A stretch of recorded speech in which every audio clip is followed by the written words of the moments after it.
Hello everyone, welcome to Teaching Notes. Hope you all are watching special episodes on education. From the previous video, we all came to know about the integral education and its components. In this video, we are going to know about a very interesting topic, that is physical education, which is a part of integral education. Let us know more about the physical education in the words of Srimati Jayashree Didi, who is working as a headmistress in Sri Aurobindo International School. Over to Jayashree Didi. Namaste to one and all. We are talking about integral education. Integral education is the education of the body, heart, mind, and soul. It is also called fivefold education. Each one of them is like an ocean. Unless we practice sadhana, it is very difficult to understand. It is very difficult to understand the true meaning of physical education. What we are doing is only the superficial level. We need great aspiration, perseverance, great effort to understand it. All physical, vital, mental, psychic, and spiritual education are centered around the soul. These education help us to identify, purify, and make ourselves a perfect instrument for the divine to express itself in our body. Sariram khalu dharma sadhanam. The body is the means of fulfillment of dharma. The physical education aims at the perfection of body. It also talks about its health, strength, and fitness. If we travel from one place to another place, we fall sick and we talk about jet lag and the disturbance of the mind and the body. Imagine Satyavan Savitri, who traveled all the lokas, which is beyond time and space. This is possible only with the help of yoga, by integrating body, heart, mind, and soul. What are the aims of physical education? It is to know about the functions of the body, control and discipline of the body, know about the integral, methodical, and harmonious development of all parts and the movements of the body, rectification of defects and deformities if there are any. How can we make the students aware of it? Right from childhood, parents and teachers should make them understand and reflect on their food habits, hours of sleeping, TV time, cleanliness, posture, how they sit, how they walk, how they stand. Beauty should be expressed in all the exercises, what they do, good health, dress, what kind of dress they wear. Is it suitable to their body, climate, and the activities they do? And the very important one is the evacuation. Not only for children, it is very important for adults too. Any physical deformities like club feet, spine bending, rickets needs to be identified at the early stage and it has to be rectified.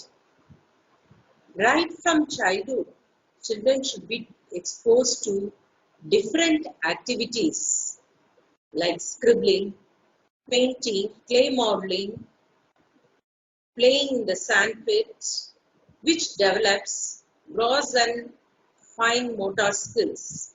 It also develops sensory skills.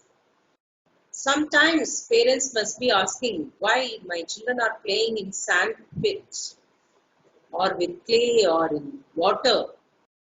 My dear parents, it will develop their hand and eye coordination.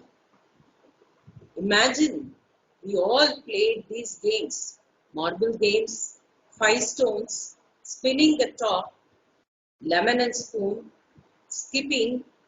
All these traditional games helped us in developing the physical strength, agility, balance, muscular endurance. So please encourage your students and children take up all such kind of games. Games, yoga, karate, martial, sports, physical exercises help them to attain good health, strength, and fitness of the body.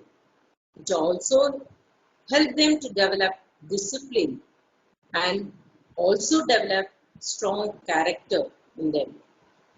The capacity of harmonious right movements of the body also improves. Most of the times, the parents will be sending a letter mentioning, exempt my child from doing martial, yoga, or games. It actually hampers their physical growth. We have to make them understand the importance of the sports and other activities. It builds up their immune system, stimulates their imagination, promotes their problem solving skill. Vitamin D helps to promote their energy levels, memory, and overall health. Not only that, it also develops the qualities like courage, hard work, all for the skill, steadiness of will, swift insight in the mind. When they were playing, they have to take the decision spontaneously and quickly, and also they have to implement it in the field. And also it develops sporting spirit. The sporting spirit develops discipline, obedience, teamwork, the power and skill of leadership, good humor, tolerance, right attitude, consideration for all, self-control, friendliness, fair play, and equal acceptance of the victory and the defeat. Nowadays, children are not able to bear the defeat. So, through these games, we will teach them, we will develop the self-confidence in them. Definitely, one day you will get victory. Not only this, they will also develop loyal acceptance of the decisions of the appointed judge. Sometimes children can't bear if somebody comments on them. So we should train them how to accept the judgment in a positive manner. So all these things will happen if they undergo proper physical training and also take sports activities every day. If they take the sports activities every day, their physical consciousness grows. All our physical movements will be refined and become harmonious. And it expresses beauty in all our day-to-day life, in all actions. Then the truth will manifest in us. According to Sri Aurobindo, physical education for the body to be effective must be rigorous and detailed, far-sighted and methodological. This will be translated into habits. These habits should be controlled and disciplined, while remaining flexible enough to adapt themselves to circumstances and to the needs of the growth and the development of the being. What a powerful words. We have to train our body in such a way that whenever there is a divine call, the body should respond.